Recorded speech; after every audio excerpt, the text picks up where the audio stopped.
maybe Roger can do the same for the knockouts. One more look at the draft for Falcon Esports and NIP Flash going into Game 1. Ladies and gentlemen, best of 3, upper bracket, double lives on the line. Not so much pressured compared to the last day of the Swiss format, wherein the final series went into 3 games. Speaking of the final series, we also saw the Veil perform in the hands of, I believe, Stormy. That's right. And it was phenomenal again in terms of disrupting the dive composition that teams can go up against this Veil. It can be a good pick for the side of NIP. Throwback as well to that Jawhead. We all saw those picks in that series. Folks, the M6 Pass available from the 18th of November all the way till the 29th of December. Complete all active tasks during the event to reach level 75 for free. Get amazing rewards, including Claude's Battle Emote, M6 Glory Avatar Border, Baksha's Battle Emote, and the new special skin Baksha Dauntless Shield for free. Get a couple more skins for your marksman coming through, as well as an elimination effect, trail effect, and more for you to unlock. That is the M6 Battle Pass. Checking out the map again, relatively mum here, a minute in. More action down in the lower quarter in the XP lane. A lot of our analysts actually gasp at Royal Milk's pick, the Phoveus into the Hilda here. Yeah, I mean, Royal Milk has been performing phenomenal. Again, we're just gonna assume that he's gonna try and go for the aggressive zones, just trying to keep Benny, Vanix preoccupied to be able to not dish out the damage that NIP Flash needs. Ooh, check it out. With the Little Wanderer control, Dax able to bully JPL and Hades out of the river. This is odd as NIP Flash's lineup. You want to be the aggressor. You want to be the one moving faster. But look at Diablo, who's getting held hostage in his own lane. And we've seen this so far from Falcon Esports. Their mid-trio, and how Trex likes to call it, the Triple X. Dax, PX7, Kid X, known to be the aggressors, even if their opponents have supposedly an early game-centric lineup. Because right now, NIP Flash, they have the Hilda, and they also have the Jawhead. But looking at Jawhead, there's an early ejector play coming in, but look at the internal guard to bring down. Royal Milk will get the kill, but Kid X on the other hand will also fall down. A double kill for the Phoveus. Oh no, Diablo gets one! PX7 on the docket up next! Royal Milk catches a triple! And the triple X rotation of Falcon Esports, led by Royal Milk, gets a triple. They were wondering about the Phoveus pick. Supposedly, he's just going to zone out the members, but he gets 3 kills of his own. Shades of Falcon Esports versus BTK. Game number 2. Royal Milk went ham with a CC nonetheless, but this time, it seems like he turned back the clock on that Phoveus.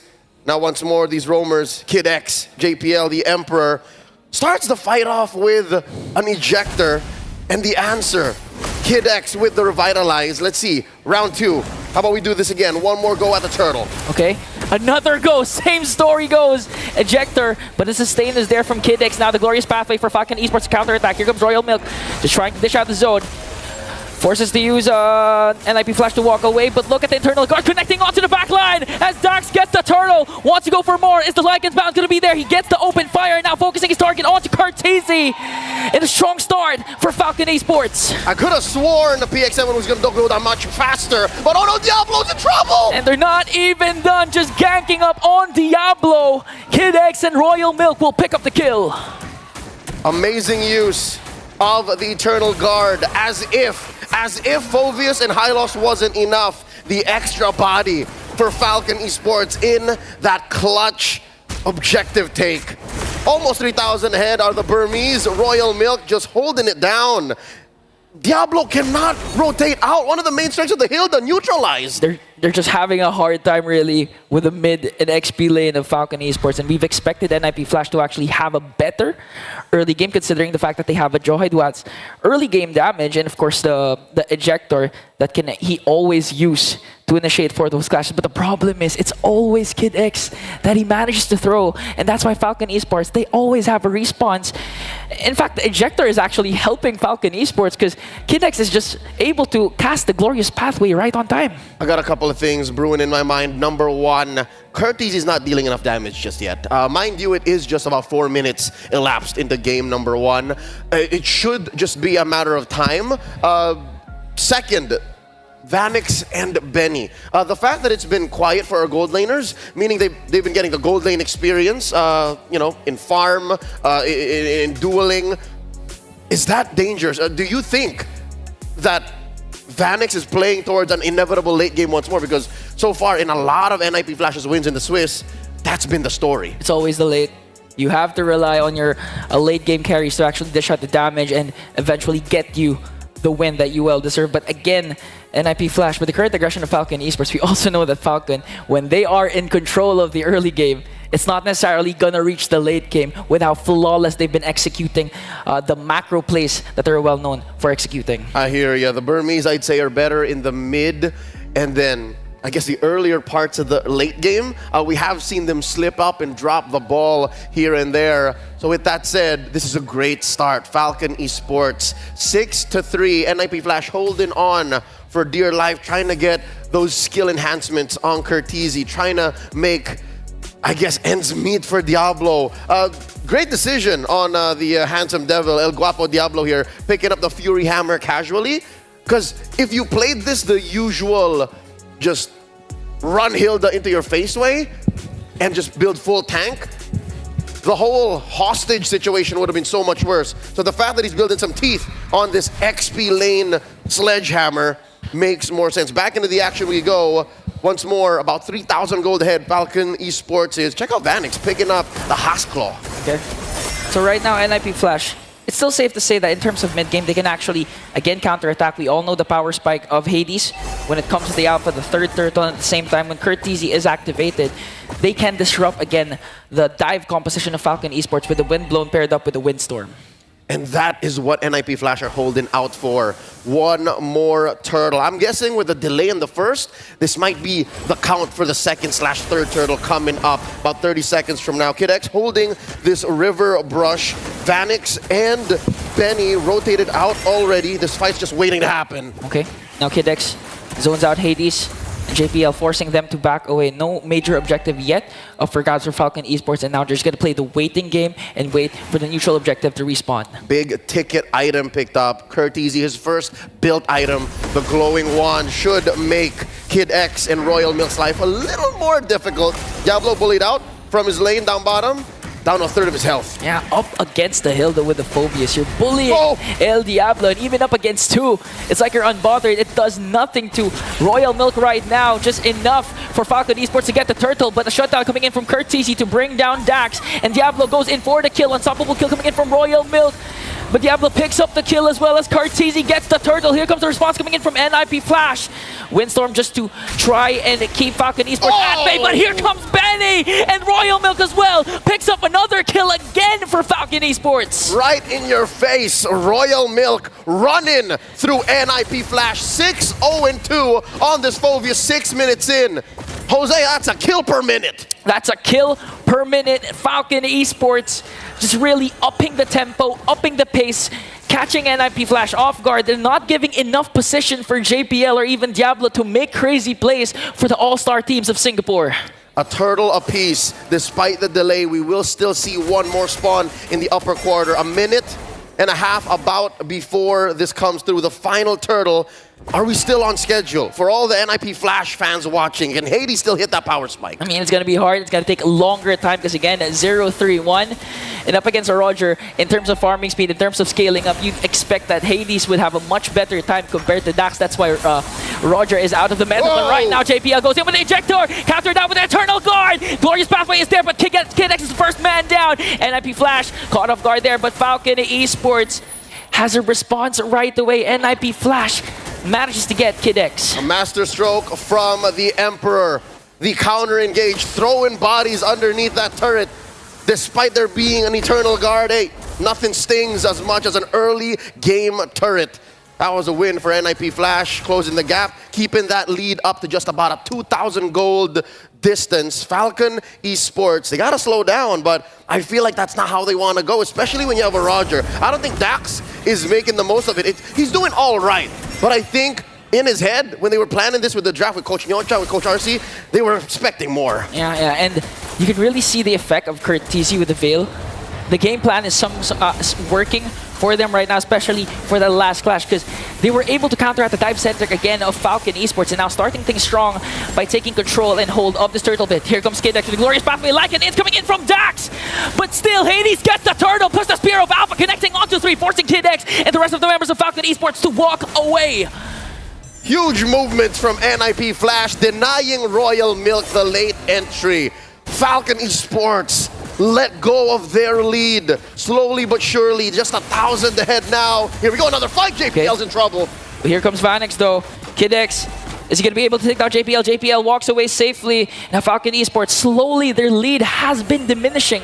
For some point, it reached up to 3K. Now it's down to 1.6K. Not enough of a hold. I can expect in the next couple of minutes, unless something changes drastically, Falcon Esports will lose this lead. Kid X dropping the glorious pathway, deterring the push coming in. In mid, check it out. Diablo underneath, defending against Royal Milk. No wave, no dice. Okay, that was a good play coming in from Diablo. They don't want their mid lane turret to be exploded by Falcon Esports because again, it opens up the jungle of NIP Flash, and now they're going for more. JPL with the ejector onto PX7, diminishing, deleting him off the mid lane. And here comes the clash. Falcon Esports trying to answer right back. And look at this, Royal Milk will get the kill. 3 kills, a double kill for Dax, and a kill for Royal Milk. And Benny still working on trying to bring down Diablo, but on the other hand, here comes the glorious pathway coming in from Kid X, just forcing Vanix to retreat, and the Death Sonata will bring down NIP Flash! It's a wipeout! Falcon Esports is eating good, and they wiped out NIP Flash, converting into a turret in mid and in bottom. Dax was just waiting. Who let the dogs out? Man, when you thought Falcon Esports was behind, again, their macro play was intact despite PX7 being the first man down with a beautiful play, mind you, by JPL with the ejector. They were still able to turn things around with proper timing, proper entries, and of course, Benny just dishing out the damage along with Dax. PX7, an amazing threat magnet. He knows that NIP Flash needs to take him out. If they don't, then trouble could ensue. The fact that every single time he just is able to let go of the EG, I think that was key to making that wipeout play possible. Now with the Lord spawned, upper quarter, Hades playing footsies. In comes Kid X. Glorious pathway, Hades has to walk away with the Spear of Alpha, but Kid X is doing a good job keeping NIP Flash at bay, and all of a sudden JPL is gonna fall down. The next man might be Diablo, getting taken down by Royal Milk and Kid X, and the attempt of NIP Flash to try and contest for the Lord has now been foiled above Falcon Esports. The Burmese are about to put the Lord on lock. Major wins for Falcon Esports in the past couple of minutes. Not to say that they heeded my word, but they suddenly turned it up to 11. They understood how urgent it is to keep a hold onto the mid-game power spikes. And here they are, almost 9,000 gold ahead. Royal Milk, look at the damage he's dealing, man. 40K, 707. All right, about 11 minutes in, he's gone past a kill and assist per minute. Yeah, and just looking at the lineup of Falcon Esports, technically, you have 2 marksmen. Well, at least Dax is a fighter assassin, but still Royal Milk exceeds every single member hero in the Land of Dawn in terms of damage dealt. Just literally performing out of his mind in the trance right now. 707 for Aphovius. Homie is in a state of flow. You could call him Flovius. Mid lane in trouble. Barrages, salvos, assaults thrown out by Benny. They break through. Top lane up next. Kid X just doing a good job keeping NIP Flash at bay as the rest of the members works on bringing down 2 inhibitor turrets. They still have the Lord, but NIP Flash gonna make quick work of that. Now they're set their eyes on the bottom lane turret. No minions yet, but looking at the lead, that's a 10.2k gold lead for Falcon. Surgical. Falcon Esports understand very clearly the stakes at hand. Around this time, we've seen over and over again in the Swiss, some teams would just let go. Some teams would drop the ball, but no, not Falcon Esports, not like this, not right now. In comes the Emperor! Oh! JPL tried to dive in the insufferable force, but Cartesi, last attempt, and Vanix will bring down 2 members. Here comes Diablo on the chase, just trying to cut off the exit route, but Benny answers right back with a Rhapsody. A Death Sonata connecting onto 3. Vanix managed to stay alive. 3 members of NIP Flash left. It's going to be a 3-on-3, but Falcons, they have minions down bottom. 2 for 2 here. Down goes the final inhibitor. Benny picking up that Sky Piercer, making sure that no prisoners are taken. Falcon Esports will wipe out NIP Flash once more. That seems to be the only solution here. The way I'm seeing NIP play Flash, NIP Flash play is if anyone is left, I'm thinking Vanix, I'm thinking Kurt, a defense is possible. Yeah, and I do agree with what you're saying. NIP Flash needs to play flashy. With Kurt TZ leading the charge, we saw what can happen when the wind blow and windstorm connects. They just need to scale up to have more damage and try eventually to burst down the members of Falcon Esports. But it's still not impossible for NIP Flash to come back from this game. They gotta make the most of the fact that Falcon Esports right now aren't building much magic defense. Ladies and gentlemen, check it out. It's mostly just tough boots that's keeping them safe from Kurt TZ's CC and damage. So if Kurt somehow just finds the perfect moment, if he's able to channel his World Championship genes once more, ladies and gentlemen, the only player left in M6 to go for that double World Championship run, then maybe NIP Flash can take this from underneath Falcon Esports' nose. 9,000 gold ahead, lower quarter of the map, that's where the Lord spawned. Hades going for the dance. Okay, Eternal God already casted JPL. Just giving vision here for NIP Flash. No commitments yet for both of these teams. Looking at Diablo, he has control over the mid brush. Gonna get vision again for NIP Flash. Hades holding on to that pixel brush. Diablo pushing back. JPL holding that river brush. In comes Kid X. There's a throw. Oh, the unstoppable force got stopped, but NIP Flash manages to bring down Dax as well. Kill spree coming in from Betty, forcing Falcon Esports to retreat. Here comes Vanix, and a shutdown from Kurt. And TZ picks up a double kill. This might be a green light for the Singapore All-Stars. Massive win for NIP Flash. 3 for 1. Hades off the map, but that's not gonna stop NIP Flash. Benny going for the back here, looking for that segue play. It's just him and Kurt. Okay. Kurt, him. Can he do this? Can't forget Kurt TZ, one of the most mechanical gifted players. Manages to flicker out. Oh. Sonata will not connect as Benny works on clearing out the minions, forcing NIP Flash to react. PX7, one more hit, and Diablo says no and goodbye. NIP Flash, it looks like they're back on track. I'm still here, amigo, says Diablo, despite having a tough 15-minute game. Keeps PX7 honest. The Lord's still standing. And despite all that, the push and pull, the back and forth through the map, coast to coast, Falcon Esports just checks in and says, hey, Lord's still here, let's take it slow. They've lost the lead, Ingan. 4.5k left, 15 minutes in. It reached up to 11k, no inhibitor turns for NIP Flash, but one thing is for sure, they still have their determination to come back from this game, and Jacktor gonna bring down KNX despite the revitalize. He might fall down, but in exchange for JPL, body slowly falling down, Royal Milk in the trap, once again, a shutdown for Diablo. Betty's gonna fall down, the next target is Royal Milk, Cartesi with a windstorm, don't bring him down. Diablo once again with a double kill. Another massive win for NIP Flash, 3 for 2. The numbers don't add up for Falcon Esports. They're losing even more of the lead. They're down to 2,000. And Dax and PX7 are on damage control. They're just making sure the waves don't crash back. They're making sure that there's not much of a backlash on the map for Macro to come get them in the behind. NIP Flash gonna score a Lord. Oh. No, not possible. Falcon Esports blitzed it. They blitzed it. Because again, Hades wasn't in the picture, so there was no reason for NIP Flash to go in for the Lord. Fortunately for Falcon Esports, they got another major objective. But it seems like NIP Flash is ready to defend this. They're ready to trade for this. As long as they're 5-man strong, they can do this. And again, looking at the time, it's 16 minutes. Husky has been telling us that when it reaches this point, the Bruno is going to be activated. Loki, that's why I was expecting NIP Flash to just have Vanix throw a worldie in there and have one crit steal it away. But Dax, all the more locked in, takes it for Falcon Esports. The first Lord of the game. Second, this time marching through mid. It took a while for them to score that second one. Yeah, it took a while, took a lot of skills, took a lot of bodies. Kill scoreboard 26-16. Lord sieging in the mid lane. Check Diablo in the back. Dax on that man-to-man defense. Glorious pathway drop by Kid X. Unstoppable force got stopped. They're gonna make quick work of the Lord. Royal Mick just trying to go for the crystal damage. PX7 will fall down. Job now working on the backline onto Benny. That's not gonna connect. Hades is gonna fall down once again, but NIP Flash still has 4 members strong. Here comes Royal Milk with the Infernal Pursuit. Vanix with the last effort wind of nature, but Falcon Esports will lock down on the turret! The Roger puts in the final clause to score game 1 for Falcon Esports. Dax bringing back an old favorite. First game of the knockout. Didn't go in a flash, but for sure was hella fun, hella exciting. These two teams are in it for a